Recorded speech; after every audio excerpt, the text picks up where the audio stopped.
Let me go to someone who I'm definitely not meeting for the first time, a very close friend of mine. Christopher Helali is an international analyst, geopolitical expert of the very first rank, as you're about to find out if you haven't heard him before now. Christopher, it's all yours. Go ahead. It's a pleasure to be with you, George. Thank you so much for inviting me and for having me on.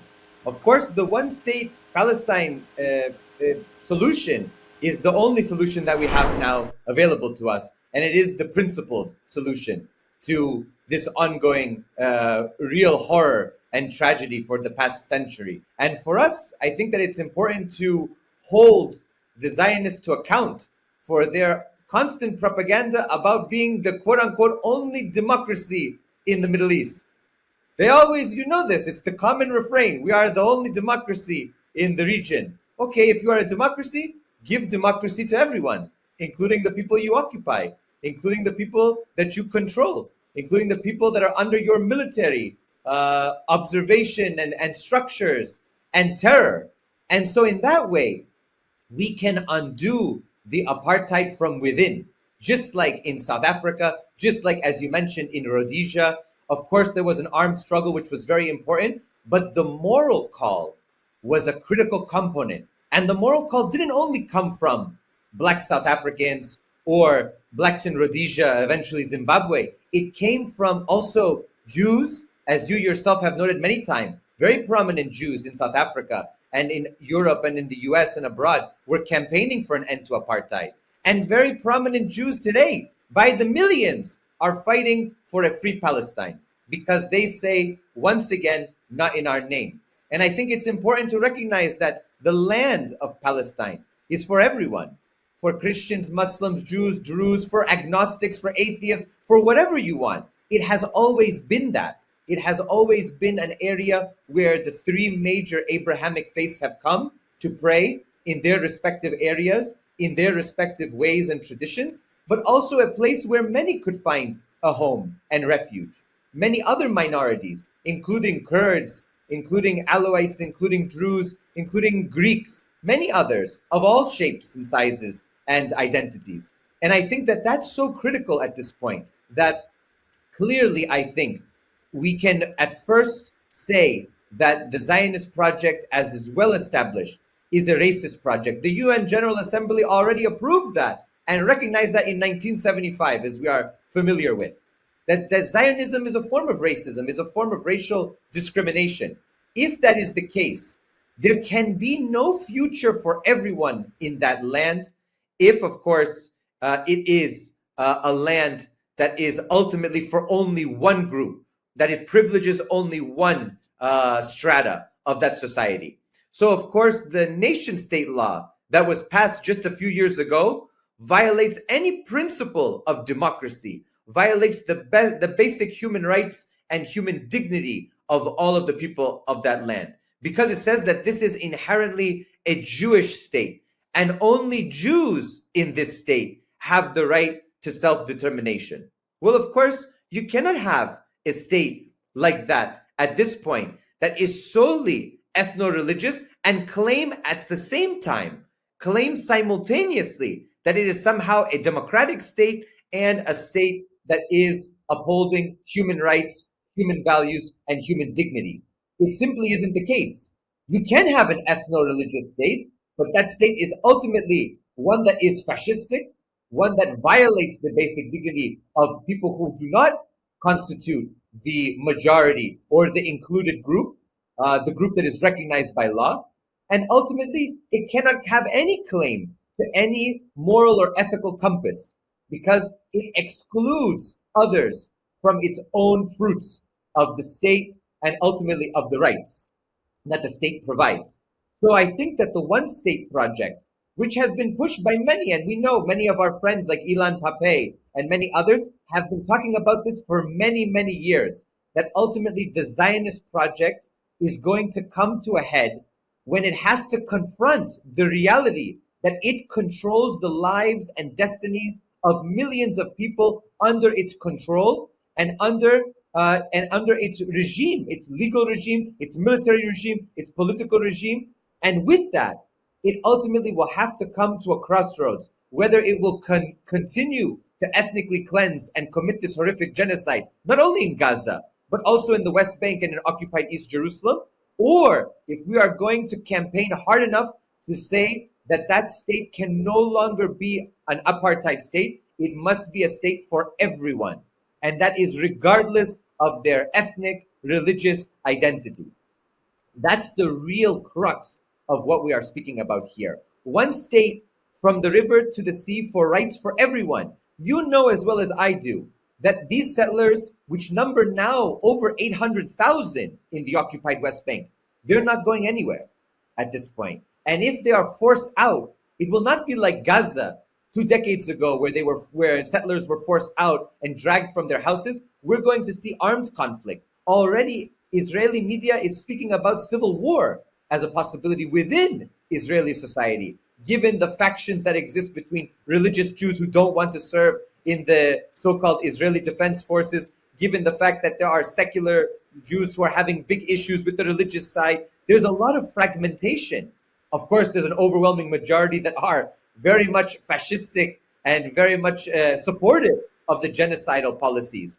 But there is still divisions within Israeli society, and Netanyahu is not so strong in his political position. He has an ongoing case, so the society itself is also very much on shaky ground. It's a house of cards built on sand. It's only a matter of time before its internal contradictions basically bring us to a point where we have to deal with these head on. And I think that our campaign, One State Palestine, and the global campaign for Palestine can ultimately affect a major transformation and change by really pushing for an inclusive state for everyone.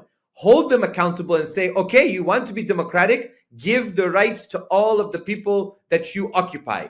And if those rights are given, of course, you ultimately run into the demographic situation, which of course is the biggest fear for the Israelis, that they are going to be outnumbered. But that's just the reality of the case. They came to a land already populated. You say it oftentimes that, well, one group of people promised another group of people a third, group of people's land. And ultimately, the Palestinian people had no say in this situation, but they deserve a say now. If the West wants to continue to push that they have some moral compass, some ethical codes, some principles of human rights, then ultimately the only solution is to guarantee those rights for everyone from the river to the sea and let the politics play out. But if it's going to be democratic, then the ballot box has to be respected.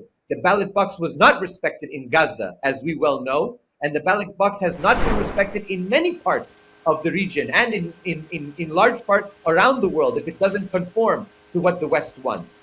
But we must respect ultimately what that ballot box will look like. This two-state solution for me is dead at this point. I cannot foresee any real, tangible path forward for the two-state solution at this point.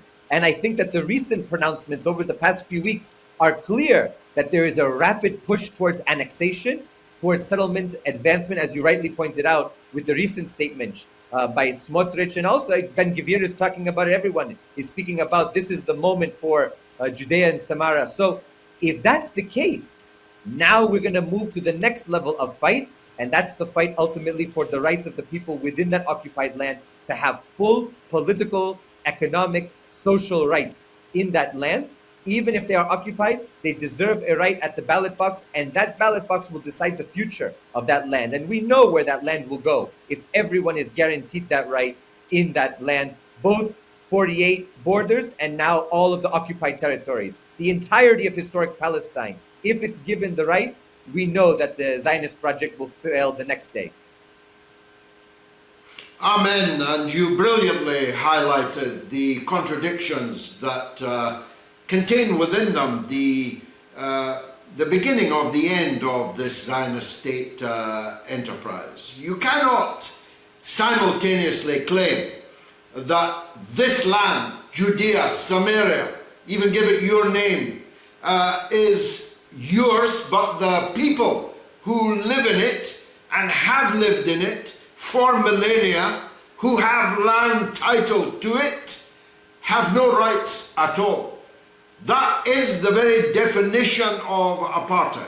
And if you call it what it is, you make it much more difficult for Western governments, politicians, journalists, or just ordinary people to openly support it. Who wants to say that they are a supporter of apartheid? And the truth is, the Zionist project depended upon the mass transfer of all Palestinians from the land that they were occupying, and they failed to achieve that. They drove out 800,000 people, but their children and their children and their children have never forgotten where they come from. Ben-Gurion said,